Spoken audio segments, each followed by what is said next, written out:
Vous savez, il y a des phrases qui sont un peu obscures. Quand on les entend, ça provoque une sorte de choc. Et ensuite, il faut les nettoyer, il faut les clarifier, il faut presque les purifier pour leur donner l'éclat qu'on sent qu'elles ont, mais qu'elles ne montrent pas spontanément. Et la phrase qui m'a fait le plus travailler de ce point de vue pendant ces derniers mois, c'est une phrase de Miller Levy, qui est: les choses qui n'existent pas pour rien.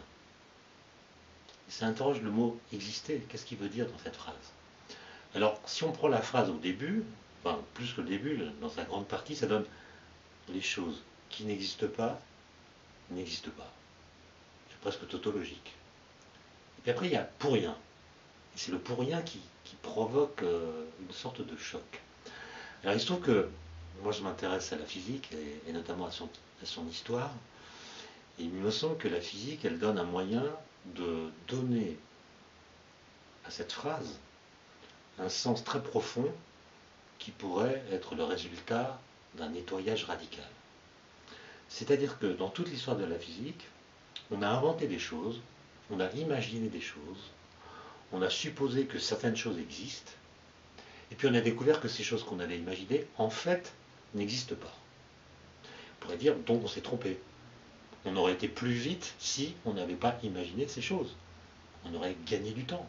On ne se serait pas embarrassé de fictions qui ont entravé la marche de la science. Et le point que je veux défendre ici, c'est que c'est le contraire. Et le contraire, c'est exactement ce que dit la phrase. Les choses qui n'existent pas, n'existent pas pour rien. Je vais vous donner deux exemples. Le premier, c'est l'atome. L'atome, on dit que c'est les Grecs qui l'ont inventé, même si sans doute d'autres cultures l'avaient imaginé. Et l'atome des Grecs, c'est un objet insécable, c'est l'étymologie, plein, compact, qui a une trajectoire bien définie, qui est immortel, qui est même éternel, il a toujours été là, il sera toujours là. Bon, cet objet a été discuté pendant des millénaires. Certains l'ont réfuté, d'autres l'ont accepté. Et puis au début du XXe siècle, grâce à un papier d'Einstein, des expériences faites à Paris, on découvre un objet et on dit on a découvert l'atome. Et en général, dans les livres de physique, on dit que finalement les atomistes de l'Antiquité ont été des précurseurs de l'atome. Et on met même souvent en première page des manuels un buste de Démocrite, dont on ne sait pas du tout quelle tête il pouvait avoir. Bon, très bien. En fait, l'atome des physiciens, c'est-à-dire l'atome qu'on a découvert, s'est très vite révélé comme n'ayant aucune des propriétés que les anciens lui avaient attribuées. Il n'est pas insécable, il est composite, il a été formé dans les étoiles le plus souvent, il n'est pas éternel s'il est radioactif, enfin bref, l'atome physique contredit l'idée philosophique d'atome. Et donc on pourrait dire finalement les atomistes de l'Antiquité se sont trompés.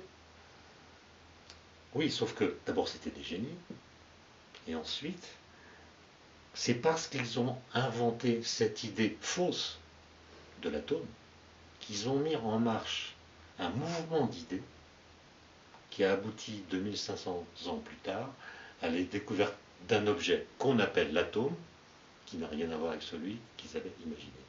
Autrement dit, s'ils n'avaient pas été là, s'ils n'avaient pas rêvé l'atome réel n'aurait peut-être pas été découvert. Donc les choses qui n'existent pas pour rien. Au contraire, c'est elles qui permettent de découvrir les choses qui existent. Alors, autre exemple plus récent, vous savez, au XIXe siècle, il y a la lumière, on comprend que la lumière est faite d'ondes électromagnétiques, donc c'est un phénomène vibratoire, et à l'époque, on pense qu'une vibration ne peut se propager dans l'espace que si elle est portée par un milieu qui la transporte. Et le milieu qu'on invoquait pour la lumière, c'est ce qu'on appelait l'éther luminifère, l'éther qui porte la lumière. Et donc on imaginait que l'éther emplissait tout l'espace et était le support de la vibration induite par la lumière. Donc la lumière n'était pas un phénomène physique à part entière, elle était un phénomène secondaire qui n'était que le mode de vibration de ce milieu, l'éther luminifère. Et puis on s'est rendu compte que cet éther, dont personne ne doutait de l'existence, quand on essayait de trouver ses propriétés physiques, on tombait sur des contradictions. Il est absolument immobile, ce qui contredisait le principe de relativité, etc. Et un jour, un jeune homme de 25 ans proclame: l'éther nous pose des problèmes. Si je postule qu'il n'existe pas, les problèmes qu'il pose disparaissent. Et ce monsieur, c'est Albert Einstein. Et c'est parce qu'il a proclamé la mort de l'éther qu'il a pu mettre sur pied sa théorie de la relativité restreinte en 1905, qui est une nouvelle théorie de l'espace et du temps.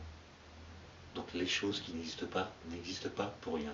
C'est grâce à l'existence de l'éther, qui n'existe pas, qu'on a pu trouver une nouvelle théorie de l'espace et du temps et aboutir à la conclusion incroyable que la lumière est un phénomène physique autonome. La lumière, elle existe de par elle-même, elle n'a pas besoin d'un support pour se propager. Donc le seul fait de dire l'éther n'existe pas modifie le statut de la lumière. C'est plus la vibration d'un truc, c'est un truc à part entière.